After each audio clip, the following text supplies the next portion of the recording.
Hello and welcome, ladies and gentlemen, to a new and special edition of the Daily Debate. In tonight's show, we will be focusing on President Abdel Fattah el-Sisi's inauguration and swearing-in ceremony for a third presidential term that took place earlier today in the new administrative capital. We will be focusing on the main highlights of the ceremony today, the president's speech, and also some of the achievements that took place under his presidency over the past 10 years, and we will be looking at some of the hopes and aspirations for the Egyptian people for the future. But before we start doing that, let's check out a couple of the stories making the news today. We'll start off with President Abdel Fattah el-Sisi, who was sworn in today on for a new presidential term running from 2024 till 2030. In his address following taking the oath in the new administrative capital, President el-Sisi said he highly values the Egyptian people. He vowed to fulfill the people's aspirations and continue the path of building the nation. The head of state said he has always pursued transparency for the sake of the nation, adding that great leaps were made in a short period of time amid many hardships. President el-Sisi noted that there are plans to increase the area of the agricultural land and production levels to achieve Egypt's food security. He reiterated that he would work on building balanced relations with all global parties.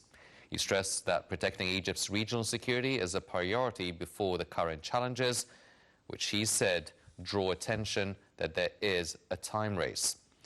President el-Sisi said international and regional circumstances directly impact the internal scene.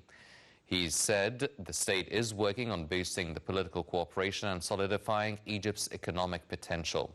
He also affirmed that the private sector's participation in various development fields is to be expanded during the new tenure. He reiterated that the state is working on controlling spending and reducing the public debt. President el-Sisi said supporting social solidarity networks and increasing the funding of the Solidarity and Dignity Initiative also tops the state's priorities. He said efforts are underway to expand the economic capabilities of the Suez Canal. And following his speech, the president visited the memorial at the new administrative capital and signed the Book of Honor before raising the flag at the new administrative capital.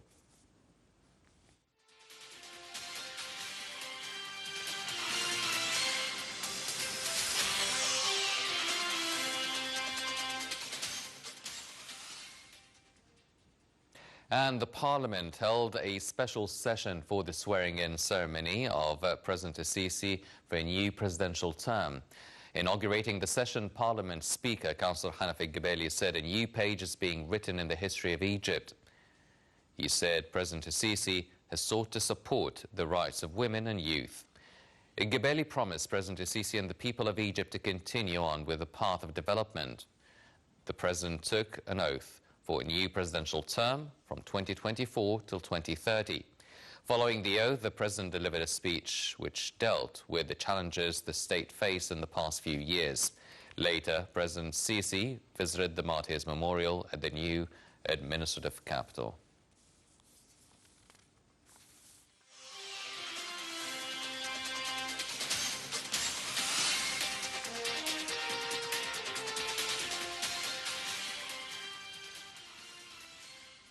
And head of the National Media Authority, Hussein Zain, congratulated President el-Sisi on taking on the constitutional oath for a new term today. Zain extended his congratulations to President el-Sisi, asking God to guide his steps in the path of development and construction. He also wished the president to complete the process of building the nation and achieve the aspirations of Egyptians in a modern, democratic state, stressing that the great national achievements and projects reveal the full awareness of the Egyptian people as they renew confidence in the president for a new 6-year term.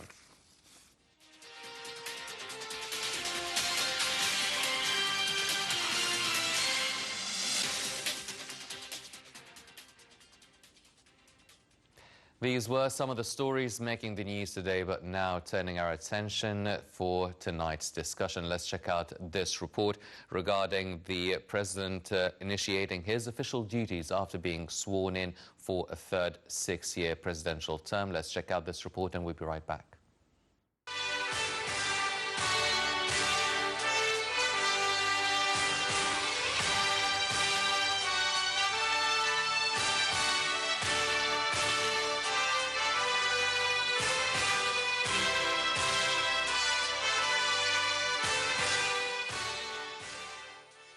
President Fattah al-Sisi initiated his official duties from the presidency headquarters at the new administrative capital following his inauguration for a third term on Tuesday.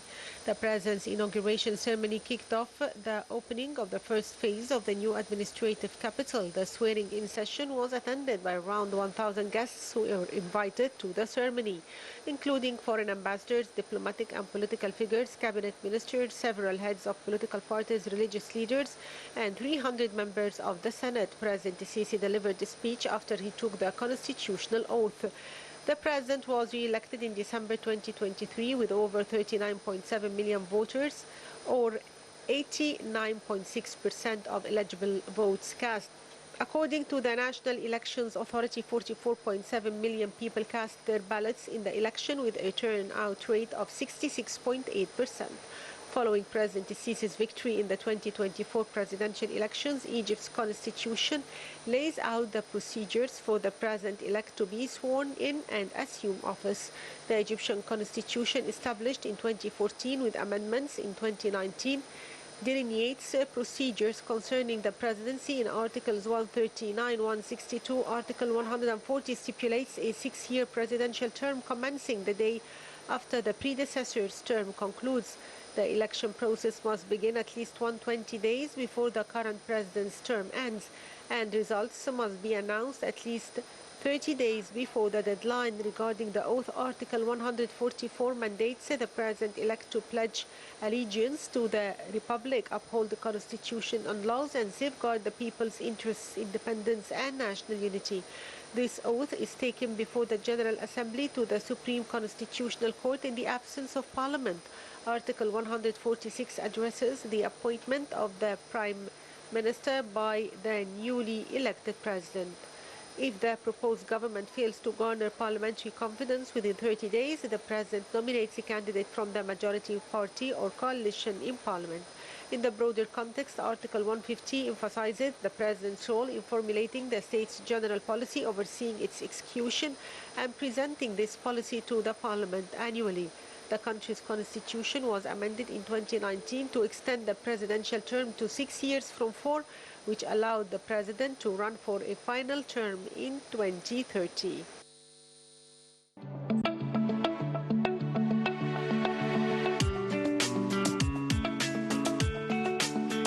هنا صدق حلمي وبدأ قالوا عني زمان موهوم بيضيع وقت لا يوم سلم ولا استسلم ووقعت وقمت وامبارح غير دلوقت هنا قلبي من جوه ده اللي بيديني القوة في طريقي مشيت واديني ثبت من هنا قررت بعد ما فكرت امشي عالصعب وعرفت انا لما كبرت ان اللي تفكر في ازمه كان خوفك منه ملوش لازمه واديك عالصعب قدرت واللي زمان ضحكوا عليك شوفهم دلوقتي بيداروا بصفهم وهو رهنوا عليك تخسروا كسبت انا ابن مصر انا ضد الكسر انا رافع راسي تملي لفوق طول العمر انا ابن مصر قلبي نسر ما اقدرش اعيش ابدا يوم غير وانا حر شفت يا زمان ومواقف ملهاش عد بس الصدمات بتقوي ومش بتهد شفت يا زمان ومواقف ملهاش عد بس الصدمات بتقوي ومش بتهد انا عندي ثقة بالنفس ومناعة ضد اليأس انا ابن مصر انا ضد الكسر انا رافع راسي تملي لفوق طول العمر انا ابن مصر انا ابن مصر قلبي نسر ما اقدرش اعيش ابدا يوم غير وانا حر انا ابن مصر انا ابن مصر انا ضد الكسر انا ضد الكسر انا رافع راسي تملي لفوق طول العمر انا ابن مصر قلبي نسر ما اقدرش اعيش ابدا Welcome back, ladies and gentlemen, and joining us here tonight in the studio is His Excellency Dr. Mongy Badr, the Minister Plenipotentiary and Board Member of the Egypt-UN Association. Dr. Badr, thank you very much for joining us this evening. Thank you, and good evening for you and your viewers. Good evening, sir. Now, Dr. Badr, we are talking today is one of the historical moments in Egypt's modern history.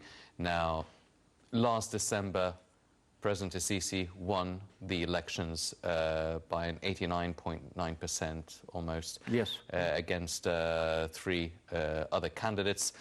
Fast forward to April 2nd, today, swearing-in ceremony for a third presidential term, 6-year term. Now, before we start talking about the event today in specific, let's try and take a look at some of the achievements over the past few years that took place under the presidency of President Sisi and evaluated, assess it up until April 2nd, 2024. Indeed, it's a historical day for Egypt. 10 years of achievement in all fields, starting from economy, ending from for social affairs. Number two, 89% or 90% reflect the trust of Egyptian people of His Excellency Sisi. Number three, it was very tough days last 10 years because Egypt did two things. It seems that contradiction, realizing national security and in the meantime achieving economic development. Both of them cannot done in one time before, but we did it in Egypt. Number three, stability in foreign policies between East and West, and also rebuilding excellent relation with Arab countries and African countries. Number four, joining new blocs. Yes, like the BRICS. Yeah. Number five, deepening historical relation with Europe and the United States of America. And in the meantime, we are looking for our interest, the interest of normal Egyptian man, and also the interest of Egyptian economy. The last point which I would like to stress that Mr. Sisi is very modest man. He is doing his job very well. He has the will and he has the tools to implement what he is dreaming. Most of his dreaming reflecting from Egyptian society. Egyptian society which dream to have Egypt one of the big player in Middle East, to rebuild again our economy on real economy, depending on industry and agriculture. It doesn't mean that we are going to neglect service sector, no. It means that we are going to concentrate on all sectors which we have advantage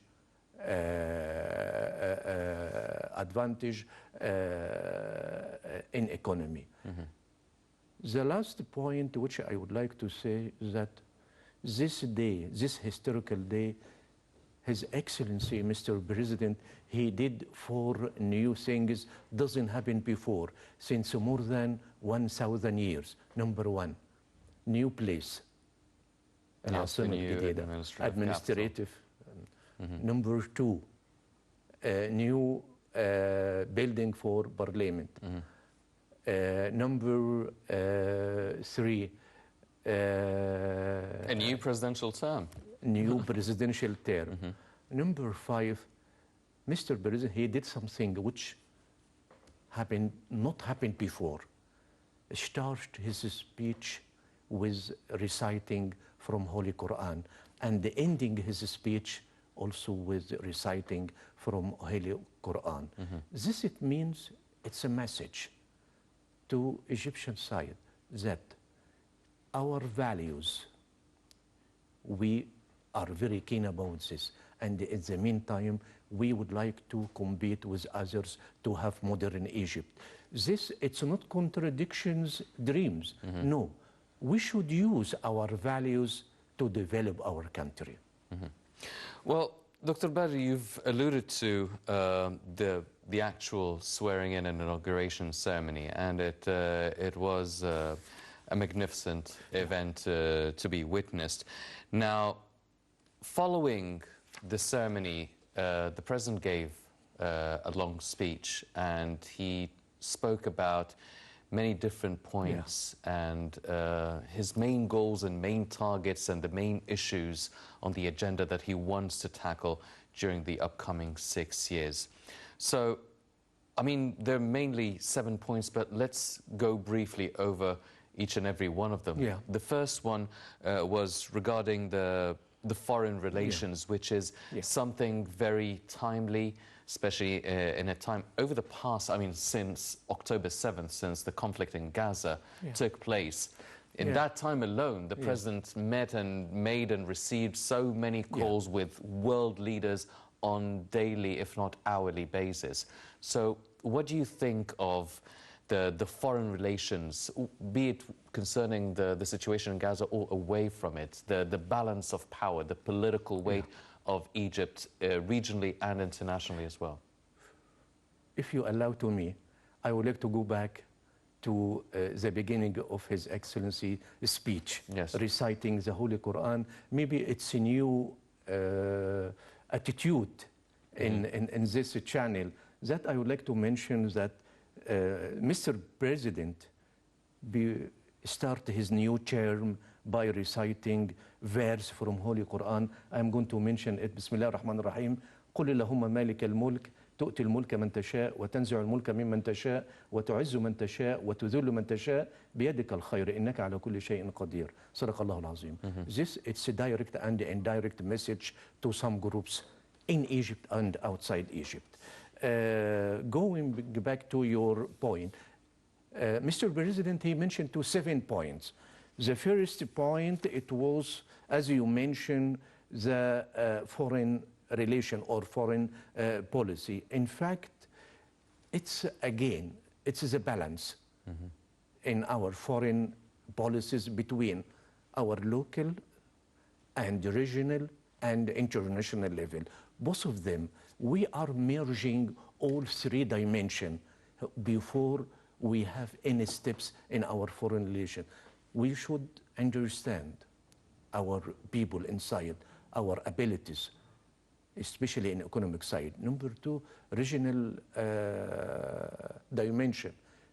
We should balance who is who, and also in the meantime, what we can do, what we have.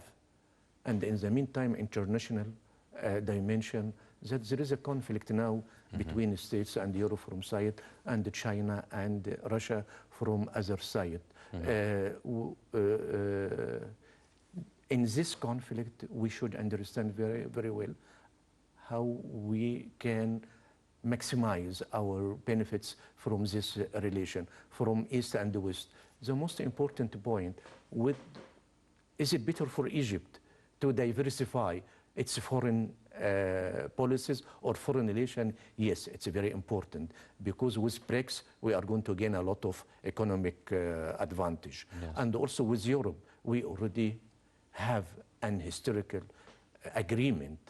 According to this agreement, we are going to have more than $8 billion as a loan and direct investment, and also incentives for Egyptian economy.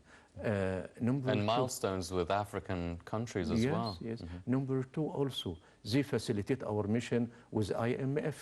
Finally, they increased the loan from 3 to 8 billion. And also we are going to have 1.2 billion from another fund relating to IMF. The most important point, it's the World Bank already declared that he is ready to have an agreement with Egypt with $6 billion. All this came after Ras al-Hikma deal, which signed on 24th of February last month, or in February before the last months. It's again a message to us that in very tough time, who stand with you?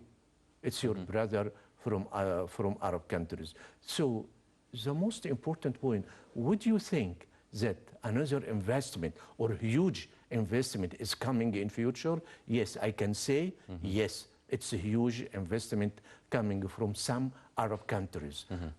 Another point, it's only Arab countries? No. Big investment is coming from China. Maybe it's more than Ras Al Hikmah. And we expect to have industrial zone in north, in Mediterranean Sea in north. So China in this regard, it has two industrial cities in Egypt, one in Al Ain Al Sukhna and another one in close to Ras Al Hikmah. This proves to you that you have excellent resources, and the point how we can use it, how we can manage these resources. We have diversified economy. We have oil, we have natural gas, we have manpower, we have service sector. It's very important. And in the meantime, you have Suez Canal. It's the most important passage for international trade. Also, we have your unique location, Egypt. It's between north and south, east and west. So we have all elements which you can use it in coming term. The point, how to maximize all this advantage of Egyptian and Egyptian economy.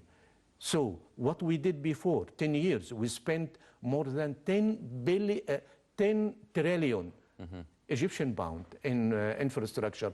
Would you think it's enough? No, it's not enough. We did huge achievement in industry, agriculture, and also in smart village. Is it enough? No.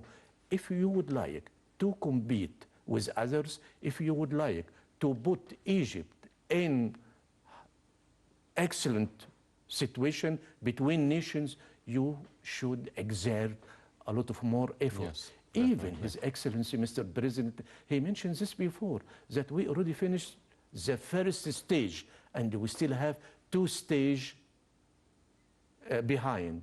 We are going to do these two stages, and also you have very young society, 60% from Egyptian society, young people. So we can use it as an engine, to realize the progress in our culture, in our economy, in our service, and even in the life of Egyptian man.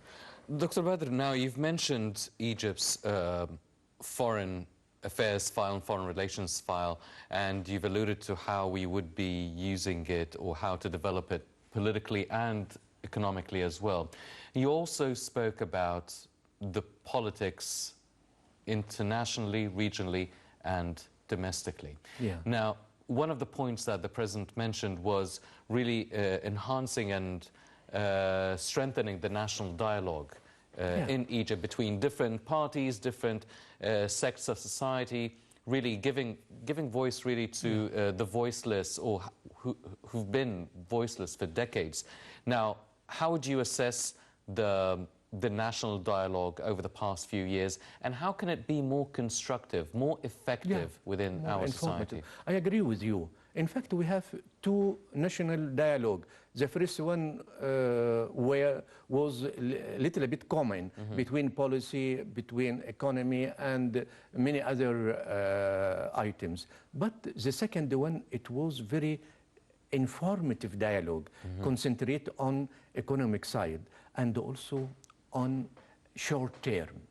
So it was direct point, what we can do to overcome the crisis, economic crisis in, now. And also he requested them to merge between thesis and also between reality.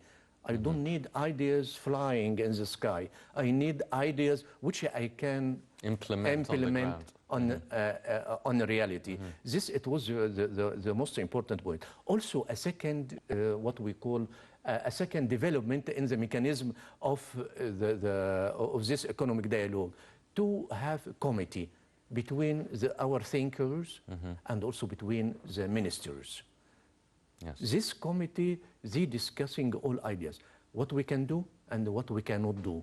And this is, in fact, it's a very important point. And this committee, they are meeting each other, I think, every 2 weeks.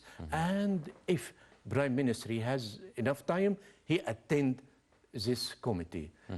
We can conclude something that Yes. we are going to have practical ideas and practical rules to help us to understand much better all crises, Yes. or we can reach solution for all this, putting in our mind that you are living in globalization. Yes, and definitely. any decree, any regulation which you are going to apply, it will affect you inside and regionally and internationally. So it's we should have sensitive analysis when we are going to apply any solution, putting in our mind that we are not living alone. There are a lot of other dimensions which we should be sensitive before we take any action. Yes. Well, ladies and gentlemen, the national dialogue has been one of the things that took place and was considered an achievement under the president over the past 10 years. But let's check out this report regarding the achievements over the past 10 years of President Abdel Fattah al-Sisi, and we'll be right back.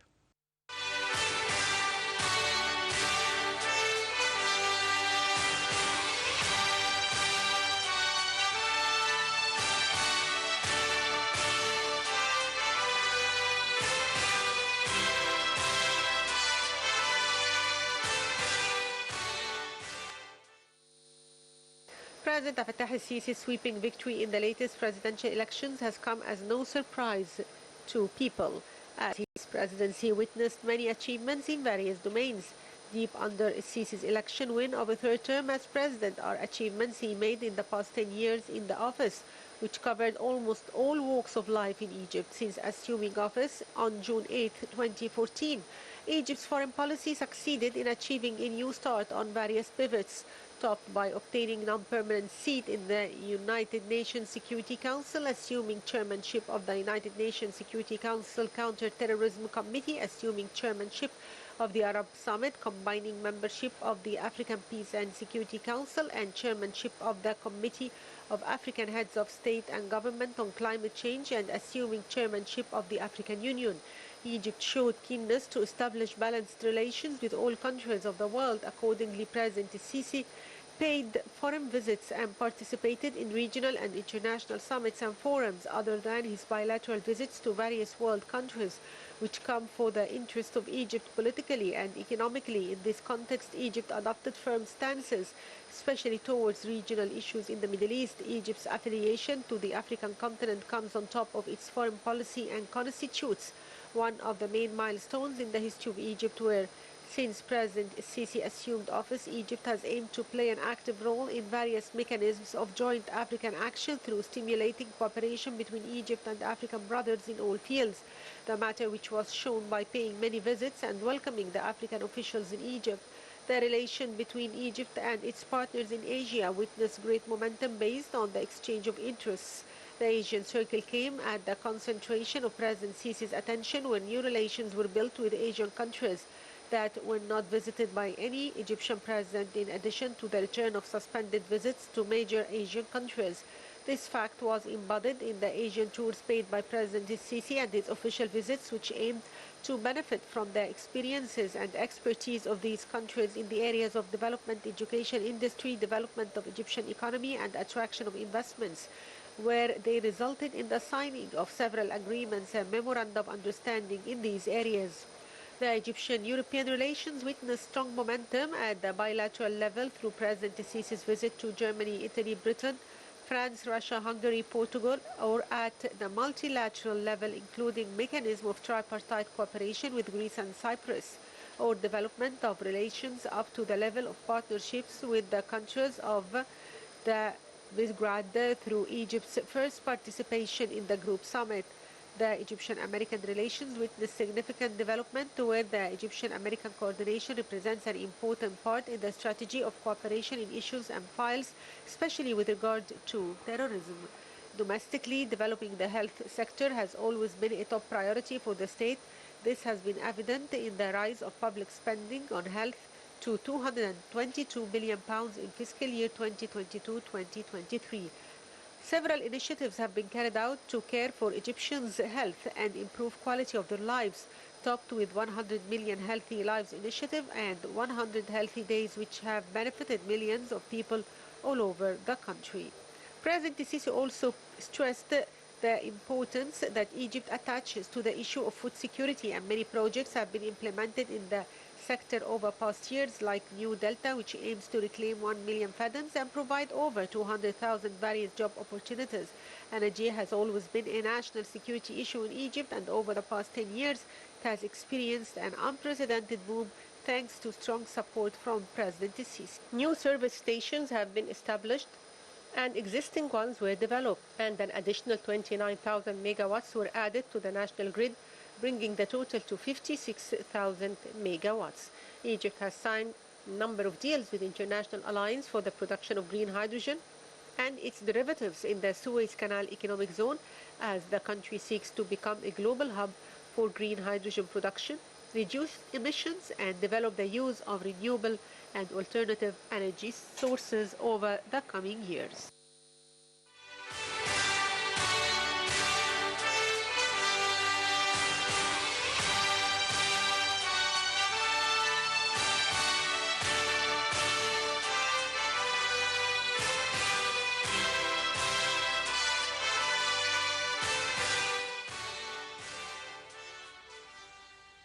Welcome back, ladies and gentlemen, continuing our discussion with Dr. Mongy Badr. Sir, now, one of the points that the President mentioned in his speech was really working on the institutional reform, and we've seen a kind of transitional phase over the past few years, be it digital transformation, refurbishing the new administrative capital with all the institutions, all the ministries and the administrative buildings moving from downtown Cairo, for instance, to the new capital, and really applying the digital and technological aspect in terms of the management and administration of the government's affairs.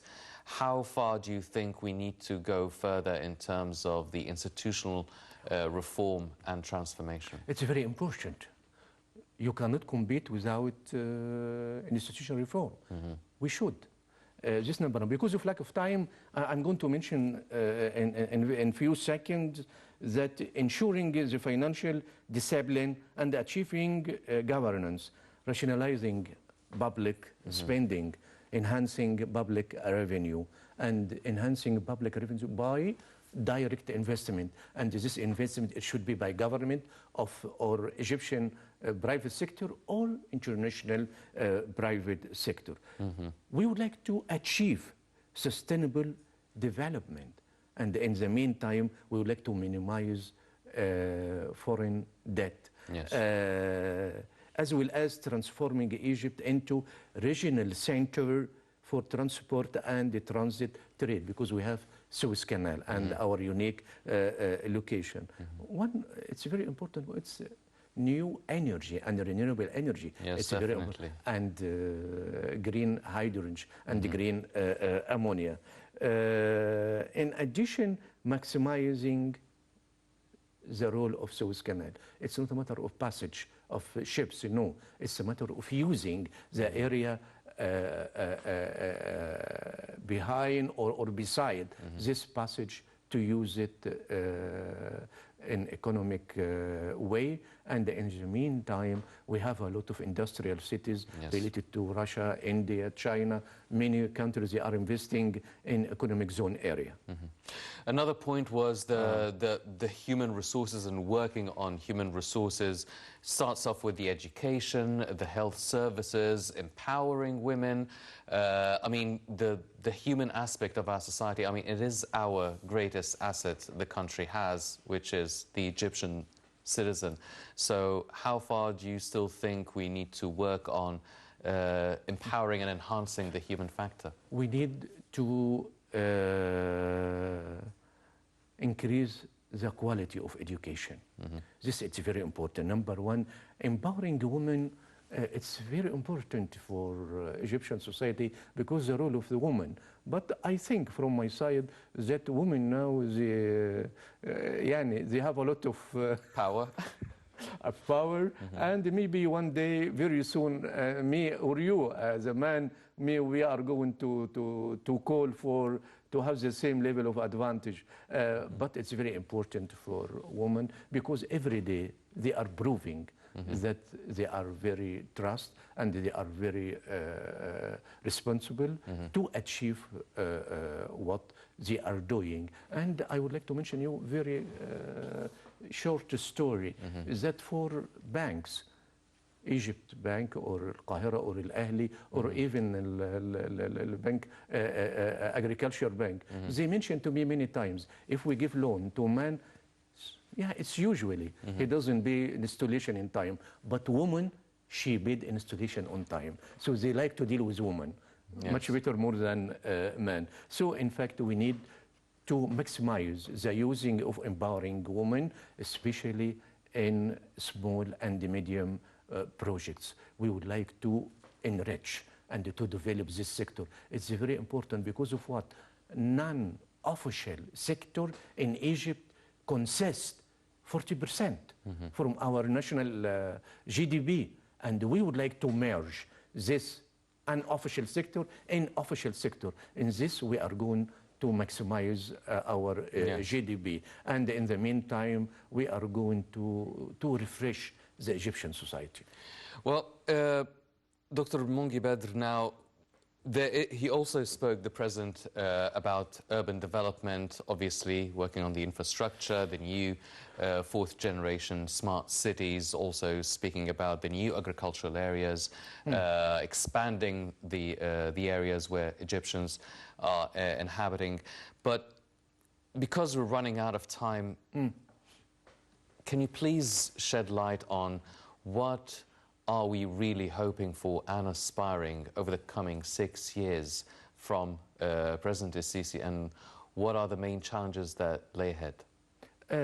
I can, in few words, social safety network, it's very important.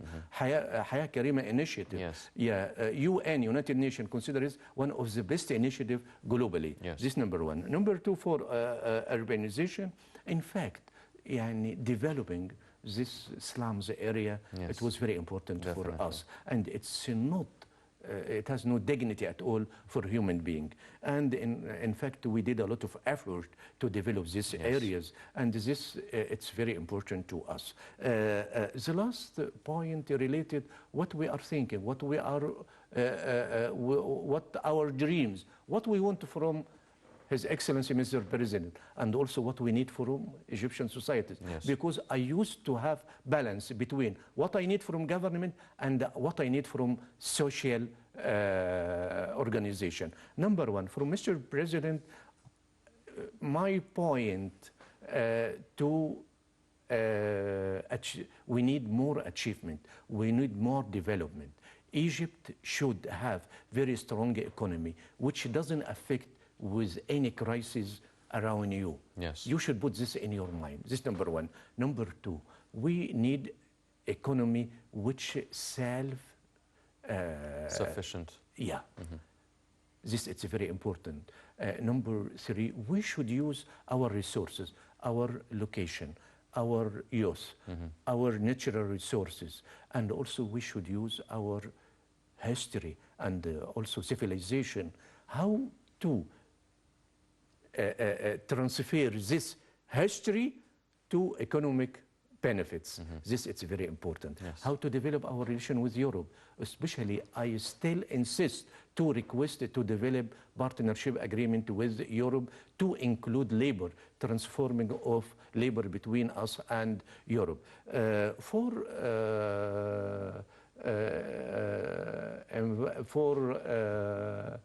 What we call for private sector in Egypt, that government is encouraging private sector to invest. And the private sector, for me and for you, it's Egyptian, Arab, and foreigners. Yes. So we are pushing the private sector to have a role in our coming days, and also for Egyptian entrepreneurs.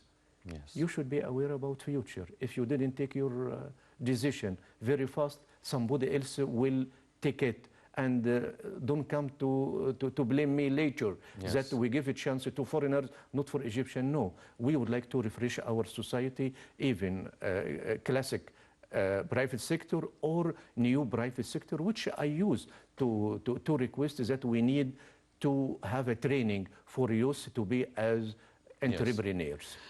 Well, ladies and gentlemen, a lot to look back onto over the past 10 years, but still much more is being hoped for and aspired to over the coming 6 years. And still, time is of the essence. A lot of files, a lot of aspirations and dreams and challenges, political, economic and social ones as well. Unfortunately, that's all the time we have for this edition of the Daily Debate. Before we go, I'd like to thank His Excellency Dr. Mongy Badr, the Minister Plenipotentiary and board member of the Egypt-UN Association. Dr. Badr, always a pleasure having you with us on the show. Thank you very much and good night. Good night, sir. Ladies and gentlemen, please stay tuned for more coming up on Nile International. I'm Henny Saif.